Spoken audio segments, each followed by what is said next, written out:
দীর্ঘদিন ধরেই শীতল হয়ে থাকা বাংলাদেশ ও পাকিস্তানের সঙ্গে কূটনৈতিক যোগাযোগ এখন অনেকটাই উষ্ণ।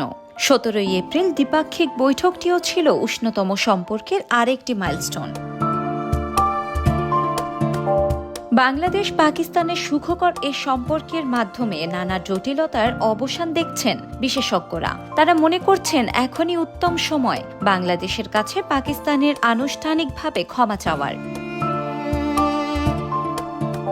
সম্প্রতি বাংলাদেশে ভ্রমণ করেছেন পাকিস্তানের পররাষ্ট্র সচিব আমনা বালুচ। 17 এপ্রিল বাংলাদেশ ও পাকিস্তানের পররাষ্ট্র সচিব পর্যায়ের বৈঠক অনুষ্ঠিত হয়, যেখানে আলোচিত হয় 1971 সালের গণহত্যার জন্য পাকিস্তানের আনুষ্ঠানিক ক্ষমা চাওয়া এবং সম্পদ সংক্রান্ত বিষয়। আন্তর্জাতিক বিষয়ক বিশ্লেষকরা জানিয়েছেন, বাংলাদেশ ও পাকিস্তানের মধ্যে পরবর্তী ফরেন অফিস কনসালটেশন (FOC) এর জন্য তারা অপেক্ষা করছেন।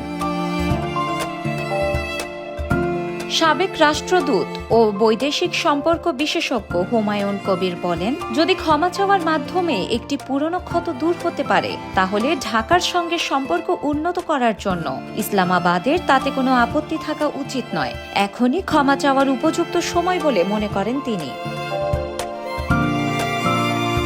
এ বিষয়ে একই রকম মন্তব্য করেছেন ঢাকা বিশ্ববিদ্যালয়ের আন্তর্জাতিক সম্পর্ক বিভাগের অধ্যাপক ইমতিয়াজ আহমেদ। এক্ষেত্রে তিনি তুলে ধরেছেন ফ্রান্স ও জাপান সহ অনেক দেশের ক্ষমা চাওয়ার ইতিহাস।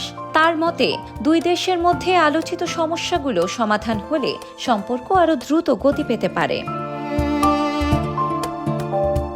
বিশেষজ্ঞরা বলছেন, তৃতীয় কোনো দেশের সম্পর্কের উপর ভিত্তি না করে দ্বিপাক্ষিক সম্পর্ক কেবল দুই দেশের জনগণ এবং অর্থনীতির স্বার্থে হওয়া উচিত। পারস্পরিকভাবে উপকারী অর্থনৈতিক সম্পর্ক কূটনৈতিক এবং রাজনৈতিক সম্পর্ককে এগিয়ে নিতে পারে। এছাড়া এখন পাকিস্তান বাংলাদেশি পণ্যের জন্য তাদের বাজার কতটুকু উন্মুক্ত করবে, সেটি একটি গুরুত্বপূর্ণ বিষয়। FOC বা ফরেন অফিস কনসালটেশন বাংলাদেশের এবং পাকিস্তানের মধ্যে সম্পর্কের উন্নতির জন্য একটি গুরুত্বপূর্ণ পদক্ষেপ হিসেবে বিবেচিত হচ্ছে, কেননা একটি নতুন দিগন্তের সূচনা হতে পারে পাকিস্তান আনুষ্ঠানিকভাবে ক্ষমা চাইলে এবং যদি সম্পদ বিতরণে উভয় দেশ সমঝোতায় আসে। বিশেষজ্ঞদের মতে, অর্থনৈতিক এবং সাংস্কৃতিক সম্পর্কের উন্নয়ন বাংলাদেশ এবং পাকিস্তানের মধ্যে সম্পর্কের নতুন উচ্চতায় নিয়ে যেতে পারে। শিলা ইসলাম, সময়ের আলো।